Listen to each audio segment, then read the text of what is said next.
자, 그러면 우리 이제 첫 번째 수업을 시작해 보도록 합시다. 첫 번째 수업은 우리가 문제를 풀 때 나타나는 여러 가지 상황을 우리 고려해서 어떻게 되냐면 어떤 걸 보느냐. 예를 들면 답이 나왔는데 문제를 풀 때 숫자로 많이 주어진 게 있으면 그 숫자를 계속 가지고 끌고 가는 것보다는 그걸 문자로 바꿔서 계산한 다음에 마지막에 숫자를 집어넣는 게 낫다. 뭐 이런 여러 가지 얘기가 있죠. 뭐 그런 얘기는 우리가 뭐 앞으로 수업을 하면서 여러 가지 얘기를 할 테고, 이제 그거 말고 우리가 지금 그 문제를 풀 때 나온 답이 굉장히 복잡하게 나왔을 때 그 문제, 그 답이 정말 맞는가? 답이 정말 물리적으로 의미가 있는가? 그리고 이제 이런 걸 이제 살펴보려고 하는 거죠.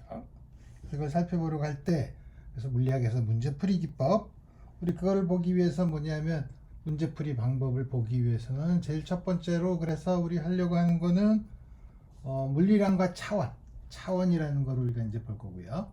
그 다음에 그 차원을 이용해서 차원 분석을 우리가 어떻게 할 건가? 또 차원 분석이 만병통치가 아니라 그런데 한계가 있는데 그 한계가 무엇인가 하는 것도 보고, 그 다음에 그 답이 나왔을 때 그 답이 제대로 되었느냐 하는 거를 살펴보려면 여러 가지 극한의 경우를 살펴보는 게 좋아요. 이제 우리가 그런 걸 소위 우리가 물리를 한다고 하는 거예요.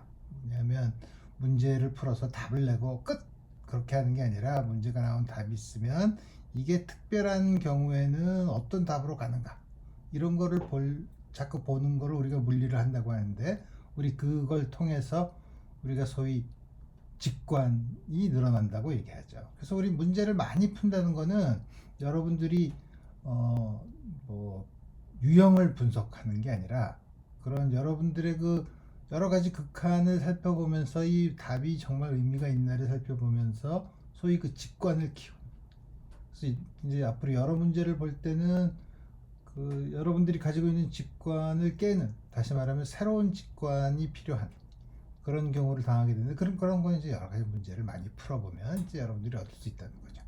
그 다음에 이제 물리적인 원리는 이제 우리가 소위 크기를 변화시켰을 때, 우리가 뭐 앤트맨이나 뭐 공룡이나 이렇게 몸의 크기가 변했을 때 과연 그 거기에 해당되는 물리량은 어떤 식으로 변화하는가 이런 것도 알아볼 수 있고, 그 다음에 대칭성을 살펴보고, 또 하나는 좌표계를 약간씩 변환시켜서 우리가 가장 단순하게 볼 수 있는 좌표계로 옮기면 문제를 또 간단하게 풀 수 있는데, 우리 이런 여러 가지 경우를 우리 살펴보도록 합시다. 그래서 이제 그걸 보려면 제일 먼저 물리학에서는 모든 것을 관측을 통해서 얻는데, 관측을 할 때 당연히 필요한 기본적인 단위가 있어야 되겠죠. 그래서 우리 기본적인 단위를 쓰는 단위계를 우리가 SI 단위계라고 하는데, 이게 원래 구글은 국제 단위계라고 번역을 하지만, 그럼 국제 단위계면은 International System of Unit으로 써야 되는데 왜 SI 단위계냐?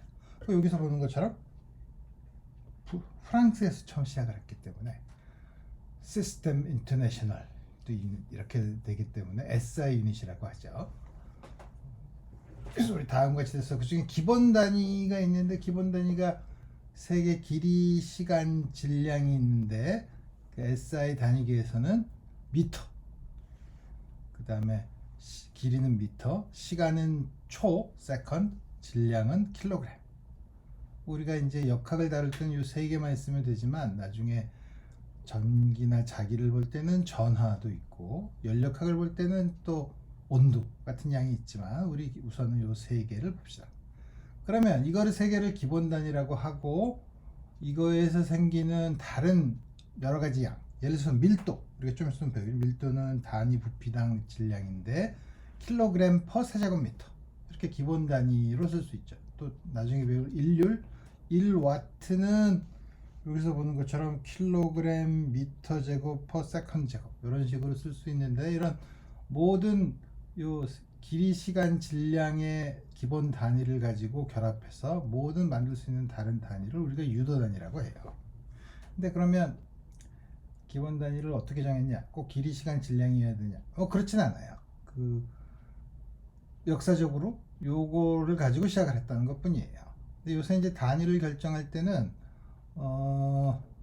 옛날에는 뭐 미터 원기, 질량 원기 이런 걸 쓰지만 그 정확도가 요새는 떨어지기 때문에 대개 물리계에서 나타나는 상수, 예를 들면 빛의 속도, 혹은 나중에 배울 양자역학에서 나타나는 플랑크 상수, 뭐 이런 것들로 이제 그 단위의 기준을 정하죠.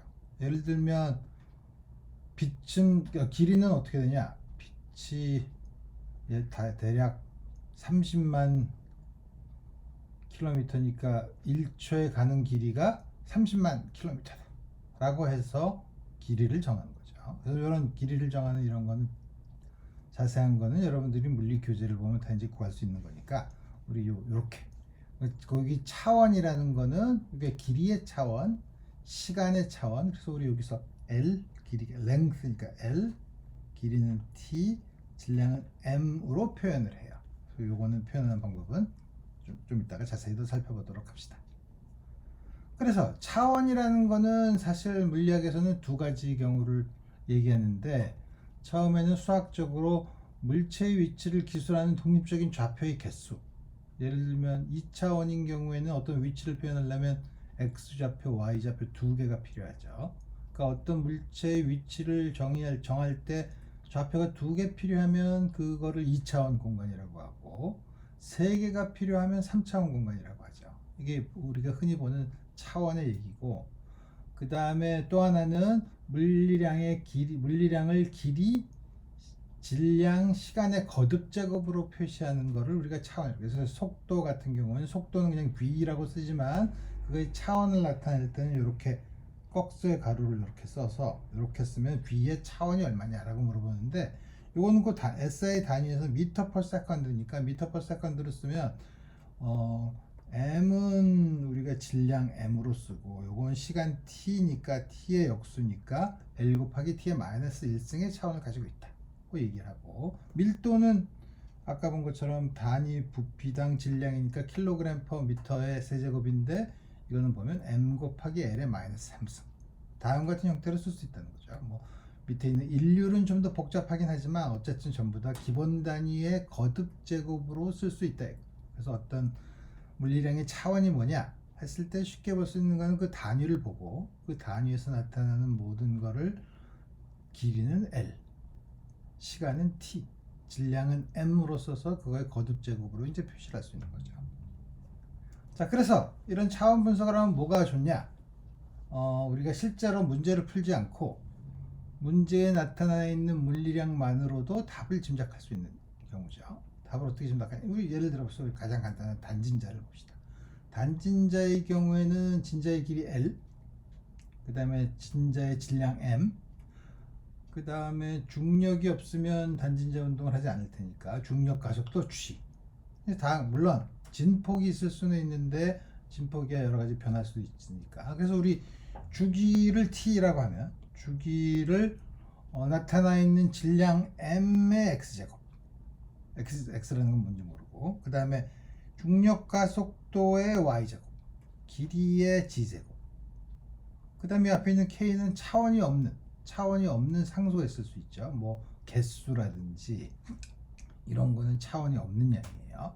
그래서 그렇게 해서 보면 이런 형태로 쓸 수 있다라고 가정을 하면 T의 차원은 K 곱하기 M의 X승, 그 다음에 가속도는 우리 아직 배우지 않았지만 길이 나누기 시간의 제곱, 그러니까 L 곱하기 T의 마이너스 2승의 차원을 가지고 있는 거예요. Y승.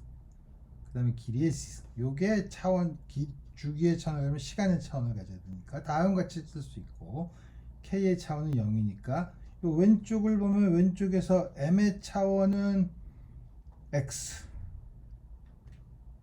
M의 차원은 거듭제곱은 X, 그 다음에 L은 Y 더하기 Z, 그 다음에 또 뭐가 있나, T는 마이너스 2Y, 다음 같이 있는데 오른쪽엔 T의 1승이니까 X는 0이 되고 Y 더하기 Z도 0이 되고 마이너스 2Y가 1이 되면 Y가 마이너스 2분의 1, c가 마이너스 2분의 1, x는 0. 다음과 같이 주어지죠. 이렇게 주어지면 보면 이게 스퀘어 루트 L 나누기 G의 형태를 가지고 있다는 걸 알 수 있어요. 문제를 풀지도 않고 다만 차원만 가지고도 이걸 다음 같은 걸 구할 수 있죠. 그러니까 우리 차원 분석을 통해서 우리 문제를 답이 대략 어떻게 표현되는가 하는 걸 우리 볼 수 있어요. 물론 문제는 이 앞에 있는 차원이 없는 수는 구할 수 없는데 이건 실제로 뉴턴의 법칙을 써서 구해야 되는데 나중에 보면 2파이라고 이제 우리가 알고 있죠. 그거는 못 구한다 이거죠. 그래서 다음과 같이 해서 차원 분석을 통해서 볼 수 있는데 차원 분석의 한계는 아까 본 것처럼 차원이 없는 상수는 얻을 수 없는 거죠. 차원이 없는 상수는 그 물리 실제로 뉴턴의 법칙을 통해서 우리 얻는 거고 그 다음에 또 하나는 관련된 물리량으로 차원이 없는 양을 만들 수 있을 때 예를 들면 전기 용량 여러분들이 이제 아직까지는 배우지 않았지만 전기 용량이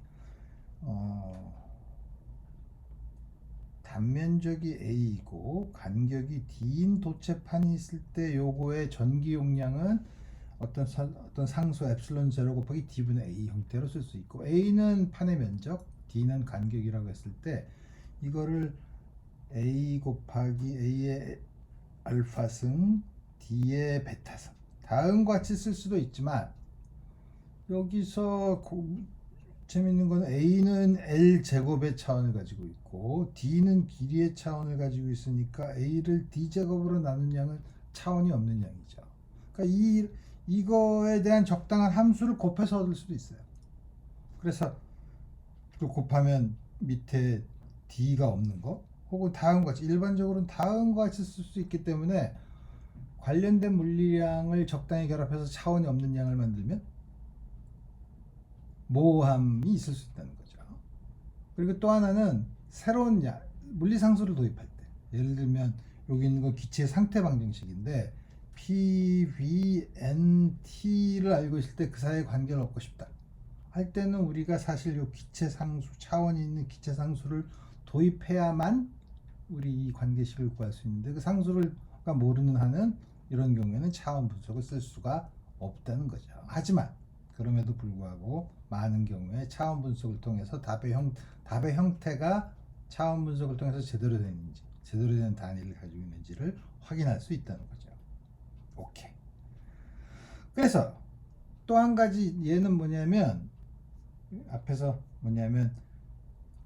이 물리량이 무한대로 발산할 경우에는 또 문제가 있어요. 무한대로 발산할 경우에는 예를 들면 초기 속력이 V제곱 물체가 끌림 힘 V제곱에 비례하는 끌림 힘을 받는다고 할 때 움직이는 최대 거리 그러면 질량이 있고 속도가 있고 요 K라는 거는 요거 힘의 차원 힘을 속도로 제곱으로 나눈 거니까 힘의 차원 속도의 제곱의 차원을 하면 요 값을 가지는데 그럼 요걸 결합해서 만들 수 있는 거는 M을 K로 나누면 길이의 차원을 가지고 있지만 이 답은 틀렸다 이거죠. 왜냐하면 처음 속도가 V0가 V0보다 더 크면 그때 가지는 최대값은 더 커질 수 있죠. 혹은 점점 더 V0가 커지면 커질수록 Lmax가 무한대가 될 수 있기 때문에 이렇게 발산하는 경우에는 차원 분석을 쓸 수 없다는 거예요. 오케이. 그 다음에 이제 우리 여러 가지 극한을 살펴보는 게 도움이 되는데 예를 들어서 매끄러운 비타류의 물체를 놓았을 때 가속도가 비탈의 각도가 테타인 경우에 G 사인 테타냐 G 코사인 테타냐 헷갈리죠. 물론 그림을 잘 그려보면 알지만 그럴 경우에 특별한 극한을 생각해 보면 되죠. 뭐냐면 테타가 제로면 어떻게 되죠? 이렇게 비탈의 각도가 테타인데 테타가 0이 되면 그냥 수평면이죠. 그럼 가속도가 0이 돼야 되죠. 테타가 0이 되면 가속도가 0이 돼야 돼.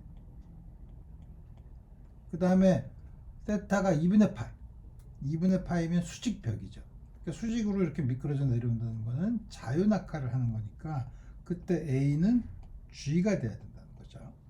따라서 이 경우는 사인 테타냐 코사인 테타냐 요걸 만족하는 요 두 가지 성질을 만족하는 건 뭐기 때문에 이거를 고를 수 있다는 거죠. 그 다음에 또 하나는 질량 M1, M2가 도르래 매달렸을 때 각각의 가속도 A1과 A2는 얼마냐. 그래서 답이 이렇게 주어졌다고 쳐봅시다. 이 답이 정말로 맞는가? 나중에 우리가 구해볼 텐데 여기 지수가 2인데 이렇게 됐네. 그때는 답을 보면 우리가 특별한 M1이 M2보다 큰 극한을 생각해 보자 이거예요. 그러면 M2는 없는 거랑 같으니까 M1이 자유낙하라겠죠. 그러면 A1은 마이너스 G가 돼야 될 텐데 여기서 보면은 분자랑 분모를 보면 M1이 무지 크니까 M2를 무시할 수 있고 이것도 무시할 수 있으면 마이너스 G가 되니까 맞고, 여기서도 M1이 굉장히 크면 이 뒤에 걸 무시할 수 있으면 A2는 G로 하나는 내려가고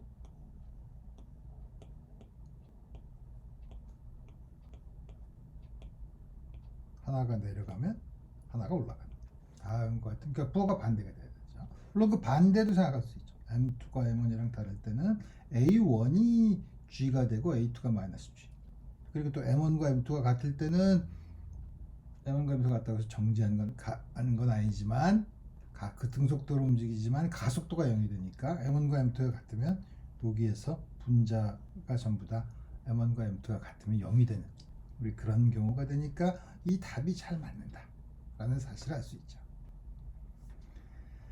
그 다음에 이거는 크기 변화는 우리 나중에 보고, 그 다음에 대칭성은 앞에 있는 이 도를 해서, 그럼 줄의 장력은 어떻게 되냐? 줄의 장력의 표현이 M1, M2가 있을 때 줄이 잡아당기는 힘 T, 이것도 그러면 T가 되겠죠. 잡아당기는 힘의 크기는 다음과 같이 주어지는데 이게 맞냐? 이걸 보면 보는 게 M1과 M2를 바꾸어도 답이 똑같죠. 이건 뭐냐면 M1 앞에서 보면 M1과 M2지만 저 뒤쪽에서 보면 M1과 M2가 바뀌어 있죠. 그러니까 1과 2는 우리가 그냥 이름 붙인 거에 불과해요.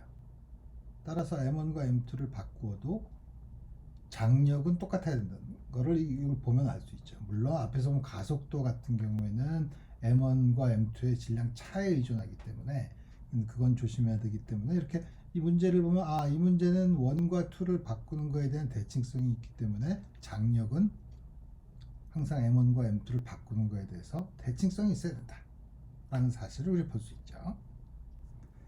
그 다음에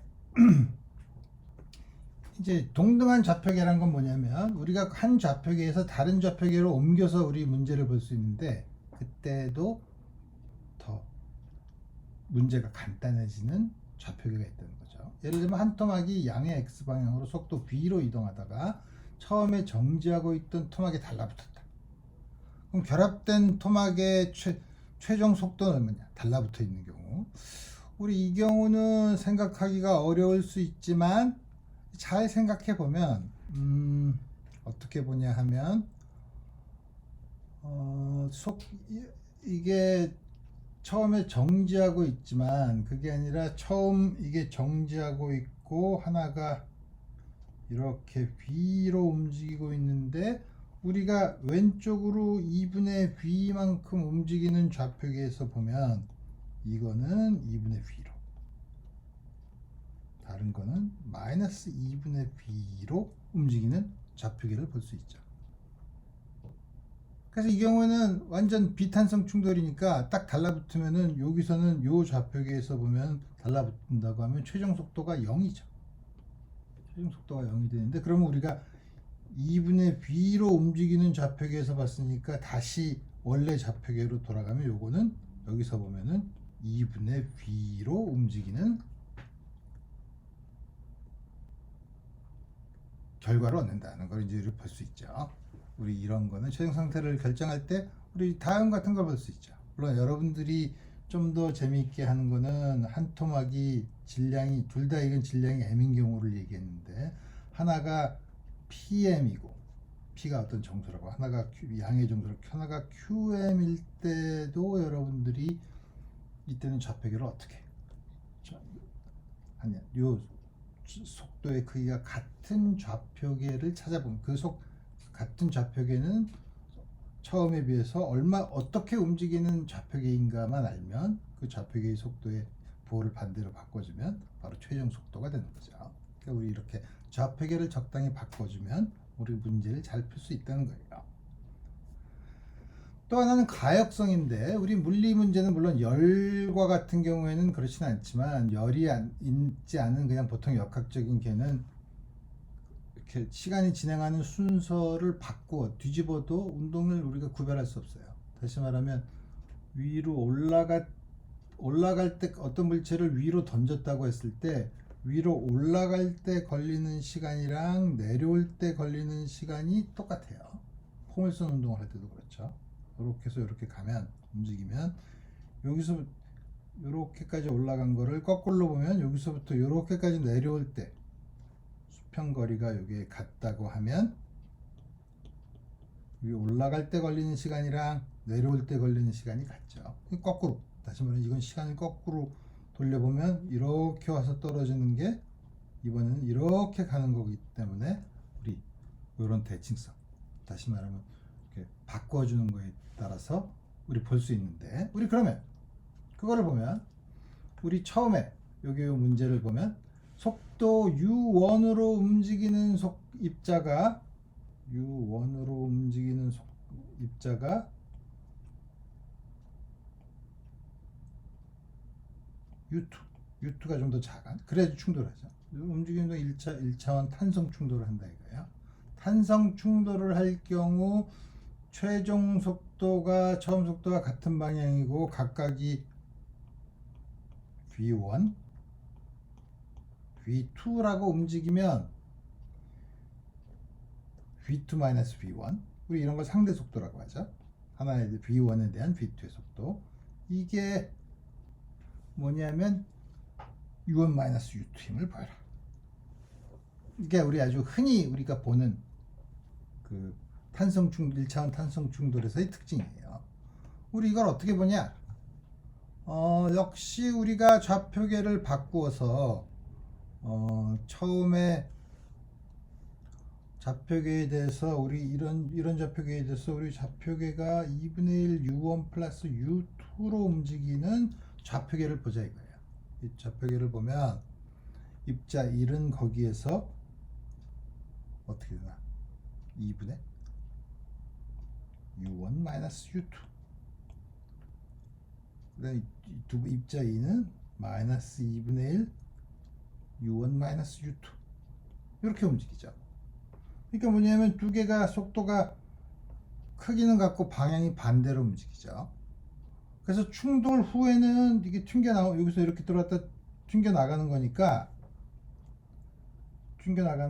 어떻게 되냐면 처음에는 이렇게 이게 왜 자꾸 이렇게 나타나? 오케이 다시 처음에는 그 2분의 U1 플러스 U2로 움직이는 좌표계에서 보면 요거는 얼마로 움직이냐면 2분의 U1 마이너스 U2 요거는 마이너스 2분의 U1 마이너스 U2 따라서 충돌 후에는 여기에 마이너스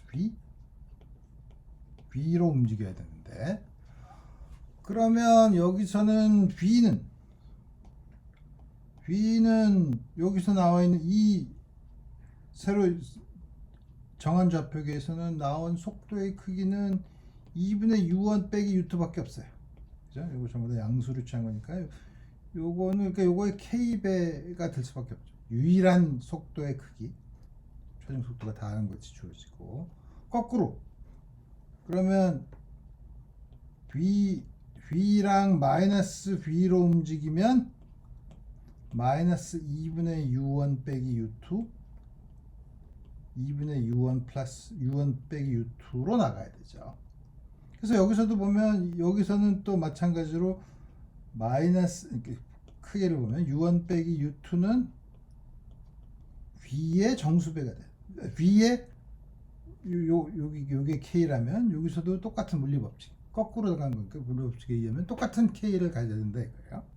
그럼 요 두 개를 비교해 보면 여기서 V가 2분의 U 이게 K 제곱 V가 되니까 K 제곱은 1이 돼야 되는데 그러면 K가 플러스 마이너스 1인데 마이너스 1은 이렇게 뚫고 지나가는 경우라서 우리가 버리고 K가 1이라 이거예요. 그럼 어떻게 되냐? V는 V2 빼기 V1은 2분의 u1 빼기 u2 마이너스 2분의 u1 빼기 u2가 돼서 u1 빼기 u2가 된다는 거죠.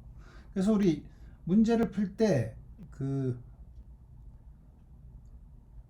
특정한 극한, 차원 분석, 그 다음에 가역성을 이용해서 적당한 좌표 변환을 통해서 어떻게 문제를 같이 쉽게 풀 수 있는가 하는 거를 다음과 같이 볼 수 있어요. 그래서 우리 요거는 내가 이제 처음 첫 시간이니까 이런 거에 대해서 간략하게 얘기하고, 다음 시간에는 아주 미소 요소, 작은 요소를 1차원, 2차원, 3차원에서 어떻게 표현하느냐, 그게 카티션, 다시 말하면 직각좌표계 혹은 구면좌표계 혹은 원통좌표계 같은 데서 이거를 표현하고, 이거를 만약에 적분을 하게 되면 1차원 적분, 2차원 적분, 그걸 이중적분이라고 하고, 3차원 적분, 이제 이런 거를 어떻게 하는가를 볼 텐데, 그때 적분의 극한을 어떻게 쓰느냐, 적분의 순서는 어떻게 하느냐, 우리 이런 거에 대해서 다음 시간에는 간략하게 살펴보기로 합시다. 자, 그래서 오늘은 여기까지 해서 처음에 들어가는 이 수업을 들어가는 그 처음 소개로 어떤 문제가에서 복잡한 답이 나왔을 때 이 답이 정말 맞는지, 그 다음에 이 답이 물리적으로 의미가 있다는 건 도대체 뭘 의미하는가, 이제 그걸 보려면 여러 가지 극한을 살펴보고, 또 문제를 가장 간단하게 풀 수 있는 좌표계가 있는가, 우리 이런 걸 살펴보면 여러분들이 무식하게 문제를 푸는 게 아니라 일단 머리를 쓴 다음에 문제를 풀면 물리적인 직관도 많이 늘고 또 문제도 훨씬 간단하게 풀 수 있다는 거죠. 자, 그래서 우리 이번 시간은 이걸로 끝내고 다음 시간에는 미분 혹은 적분에 대해서 알아보는 시간을 가지도록 합시다. 자, 오늘은 여기까지 하겠습니다. 안녕히 계세요.